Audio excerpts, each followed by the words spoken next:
Estás escuchando un devocional del reto Mujer Verdadera 365 cronológico. Día 322. Hechos capítulos 7 y 8. Escrito por Laura González de Chávez. Leído por Carmen Espaillat. En la lectura de hoy vemos nuevos personajes en la historia. Saulo entra en escena y lo vemos allí parado, observando mientras apedreaban a Esteban, siendo testigo anuente de esta injusticia. Leemos acerca de la persecución que se desata y cómo ésta contribuye a la expansión de las buenas nuevas del Evangelio. Esteban era uno de los 7 hombres escogidos para servir mesas. Era un hombre lleno de fe y del Espíritu Santo. Hoy vemos que unos grupos se levantaron en su contra, diciendo calumnias, alborotando al pueblo, a los ancianos y escribas. Obviamente ellos estaban llenos de celos por la sabiduría con la que Esteban hablaba y por la gracia y el poder y las señales que hacía entre el pueblo. Estaban frustrados porque no sabían cómo debatir con él y por eso lo acusaban de blasfemia. Lo tratan de la misma forma como trataron a Jesús. Cuando el sumo sacerdote enfrenta a Esteban, este último hace un recuento de la historia del pueblo de Israel, desde el llamado de Dios a Abraham hasta la crucifixión de Cristo, para mostrar a los líderes judíos que a lo largo de la historia ellos siempre habían rechazado a Dios y a sus profetas. Este es el sermón más largo que leemos en el libro de Hechos. Quedó claro que este pueblo, al igual que habían hecho sus padres en el Antiguo Testamento, estaban resistiendo el Espíritu. Sus padres habían perseguido y matado profetas, eran tercos e incircuncisos de corazón, y ahora habían matado al Mesías. Esteban los acusó de todas estas cosas y, por supuesto, ellos se sintieron muy ofendidos. Solo puedo imaginar la furia de estos líderes religiosos cuando él les confronta con estas cosas. Pero Esteban no se retractó.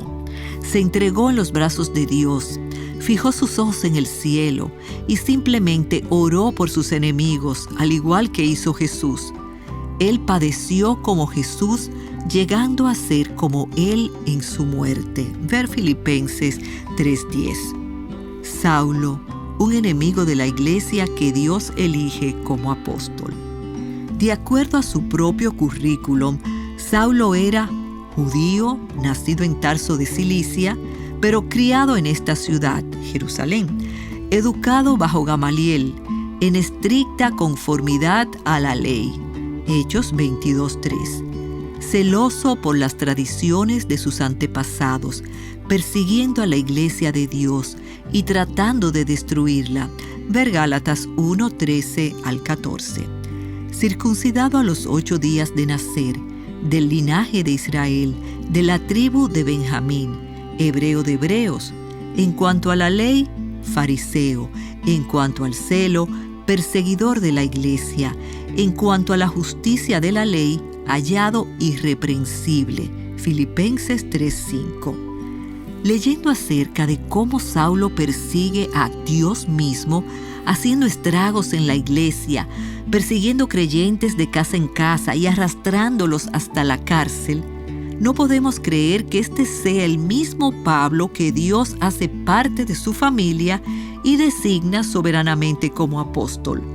Solo la misericordia de Dios y el milagro del nuevo nacimiento puede hacer algo semejante. Cristo Jesús vino al mundo para salvar a los pecadores, entre los cuales yo, Pablo, soy el primero. Primera de Timoteo 1:15. De modo que si alguno está en Cristo, nueva criatura es. Las cosas viejas pasaron, ahora han sido hechas nuevas. Segunda de Corintios 5:17. El nuevo nacimiento de Pablo fue muy impactante. No todas las experiencias de regeneración lucirán así. Dios se revela de diversas maneras en nuestras vidas, pero sí debe existir un momento en el que nos arrepentimos de nuestros pecados y confesamos a Cristo, y los frutos de esta conversión deben ser visibles en nuestras vidas. Debe haber un antes y un después de tu encuentro salvífico con Cristo. Felipe, un gran evangelista bajo el poder del Espíritu Santo. Felipe fue uno de los 7 hombres elegidos para servir mesas. Debido a la persecución, huyó hasta Samaria, la región norte de Jerusalén, y lleno del Espíritu Santo, predicaba a Cristo donde quiera que iba, y señales portentosas acompañaban el mensaje. Más adelante, un ángel le dirige por el camino de Jerusalén a Gaza. Inmediatamente él desciende hacia allá para tener una cita divina orquestada por Dios con el eunuco etíope. Justo cuando él estaba leyendo Isaías, Dios le mandó a Felipe para que le explicara el texto, confesara a Cristo y se bautizara. Dios prepara citas divinas para revelarse a sus elegidos y salvarlos. Gran misericordia de Dios. Los eunucos eran hombres que habían sido castrados, y aunque este hombre venía de adorar en el templo, posiblemente no tenía acceso dentro del mismo debido a su condición de eunuco. Muchos estaban a cargo de harenes. A través de su palabra y por su gran misericordia, Dios lo convierte y lo hace parte de su familia. Me encanta lo rápido que el etíope quiso bautizarse. Hoy llevamos vidas tan apuradas que tendemos a delegar cosas y decisiones importantes como estas. Sabemos que el bautismo en sí no salva, pero ratifica y hace público nuestro testimonio de salvación. El eunuco no quería esperar a bautizarse. Luego el Espíritu continúa dirigiendo a Felipe y ahora estaba en otra ciudad anunciando el Evangelio hasta que eventualmente llega a Cesarea. Me maravilla la forma como el Espíritu llenó a Felipe de tal forma que parecía elevarlo por los aires para llevarlo de un lugar a otro a llevar el mensaje. Cómo quisiera tener una pequeña parte de esa llenura del Espíritu para obedecer la dirección de Dios e ir donde Él me envíe y tener su poder para hacer la obra que Él me encomiende. Así pues, no sean necios, sino entiendan cuál es la voluntad del Señor, y no se embriaguen con vino, en lo cual hay disolución, sino sean llenos del Espíritu. Hablen entre ustedes con salmos, himnos y cánticos espirituales, cantando y alabando con su corazón al Señor. Den siempre gracias por todo en el nombre de nuestro Señor Jesucristo. A Dios el Padre. Efesios 5, 17 al 20. Señor, embriáganos con tu espíritu y danos tu poder. Satanás siempre trata de imitar el poder de Dios. Cuando Dios está obrando con poder, Satanás redobla esfuerzos. Mientras Felipe evangelizaba en Samaria, el mensaje fue corriendo hasta llegar a un conocido mago llamado Simón.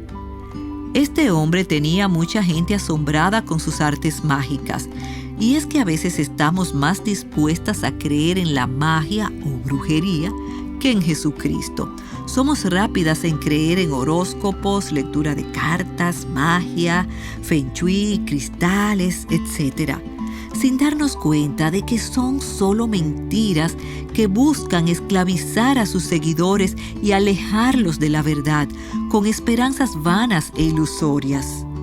Simón aparentemente confiesa al Señor y se bautiza, pero sus ojos estaban en las señales y en el poder de los apóstoles, ignorando totalmente cómo operaba el poder del Espíritu Santo a través de Felipe, Pedro y Juan.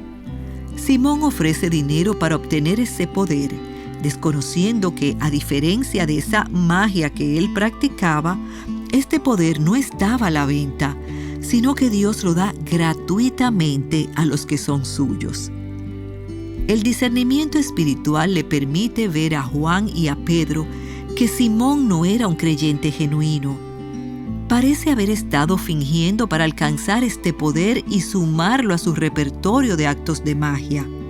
Al igual que Pedro, debemos estar alertas y practicar el discernimiento.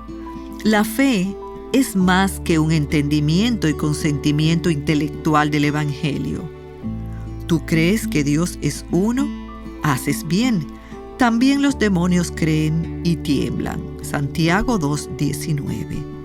En América Latina hay mucho animismo y ocultismo entremezclado con el cristianismo. Muchas veces estas cosas extrañas se tratan de asociar a la obra de Dios, formando un sincretismo no bíblico. Estatuas de vírgenes que lloran, por ejemplo. Solamente la verdad del Evangelio puede romper estas cadenas y abrir los ojos de los engañados. Únicamente Dios puede librarnos del dominio de las tinieblas y trasladarnos al reino de su luz admirable. Para meditar, ¿cómo te impactó la obra de Dios en esos primeros años de la iglesia? ¿Te consideras una mujer llena del Espíritu? ¿Por qué sí o por qué no? ¿Eres propensa a creer en cosas sobrenaturales, ignorando o desechando la sabiduría de Dios? Para más contenido como este, visita avivanuestroscorazones.com.